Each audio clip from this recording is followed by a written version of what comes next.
Ассалаумалейкум туғандар, қандайсыздар? Назарыңыздарда қайрадан эле базар жоқ каналы.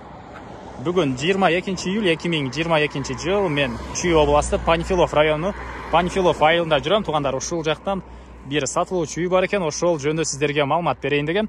Азыр мен турган жер көпчүлүгүңүздөр билген центральный трассанын жээгинде турам. Бул трасса Новопавловкада Фрунзе трассасы Карабалтага келип Жайыл району болуп кетет. Бул жакта ушул Панфилов трассасы, Панфиловдун центральный трассасы да турам туғандар. Бүгүнкү чыгарыштагы сатылуучу ушул жерден түндүктү карай 140 метр басканда Жапаркулов Эсенбек 64-чү даректе жайгашкан сатылуучубуз. Ушул жерден түндүктү карай басканда 140 метр аралыкта болуп калат. Анан бул жака чейин Бишкек шаарынан түз маршруткалар келет, по пути машиналар деле келет туғандар. Панфилов Чүй областынын батыш тарабындагы район болуп калат туғандар. Жайыл районунан кийинки, Карабалтанан кийинки район болуп калат.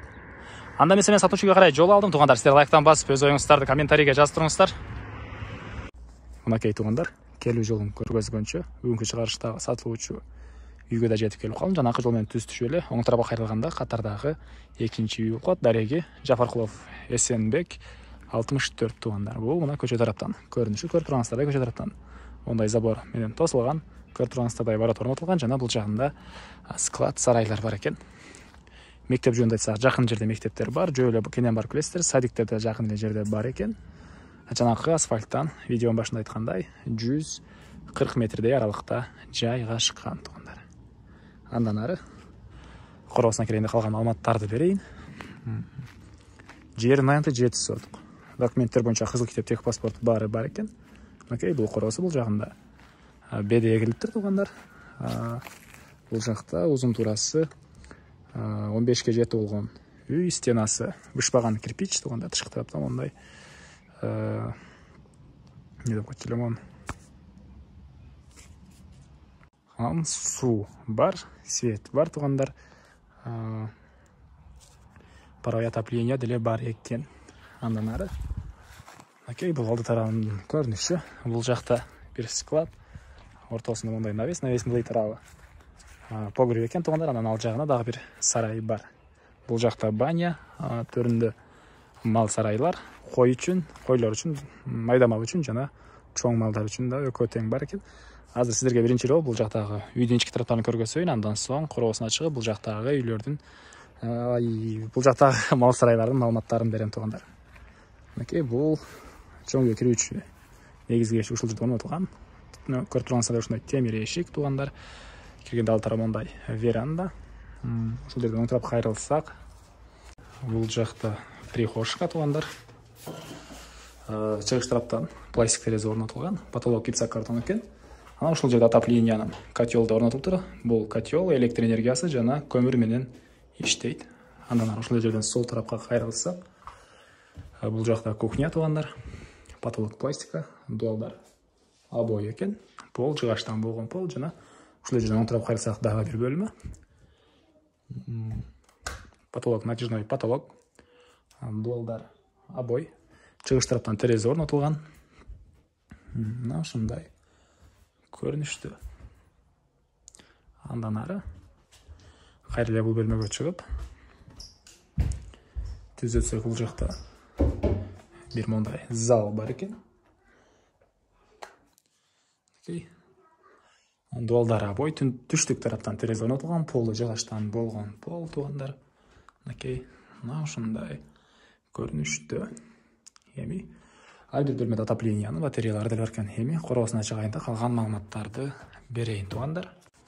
Мен кайра эле үйдүн короосундамын тугандар. Эми сиздерге бул жактардагы помещенияларды бир чекеден көргөзбөйүн. Бул жактан навес, ылдый тарабына очокона кылып алсаңыздар деле болгодай көрүнөт. Андан кийин кышкы уй караган сарай, уйларга, чоң малга. Анан бул жакта жай жазга уй караганга сарай, бул жакта отункана. Бул жак кышкы кой сарай жана жайкы кой сарайлар бар экен. Окей, мына ушундай көрүнүштү. Ички тарабын бир көргөзүп коеюнбу, кой сарайдын. Жакта көптөн бери ээлери болгон эмеспиз дегенге байланыштуу киргим келбей атат. Себеп ары же бир нерсе көзбү чакса көзүм шишип жүргүм келбей атат да тугандар. Мына ушундай тиги сарай жабык окшойт. стенасы ылайдан болгон стена туугандар. Эми бул жака келели. Үйдүн түштүк чек арасы бул сарай бүтөр жерге чейин болуп калат. Жердин аянты 7 соток туугандар. Келсеңиздер, үй ээси өзү сиздерге чек-араларын тактап берет. Кызыл китеби бар. Буякта баня, жаш алма, дагы буруша бактар деле бар экен. Буякта баня, анан жана видеонун башында айткандай төрүндө 2 склад сарайлар деле бар. Айта кетчү нерсе, үйдүн деле эчки тарабында подвал бар экен, банка сактаган, ал жөнүндө айтпаптырмын. Бул жакта деле погреб бар. Навестин түбүндө погреб бар.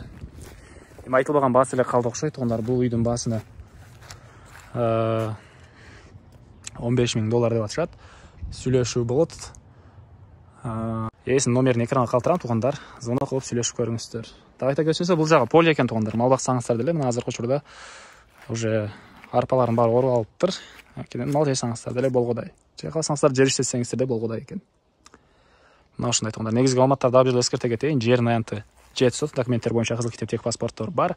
Үй узун турасы 15-7, стенасы ылайдан болгон кирпич, бышпаган кирпич. Бул жакта мал сарайлар. Панфилов, Чүй областы, Панфилов району, Панфилов айылы болуп калат. Анда эмес эместермен коштошом туугандар, кийинки чыгышка чейин саламатта калыңыздар.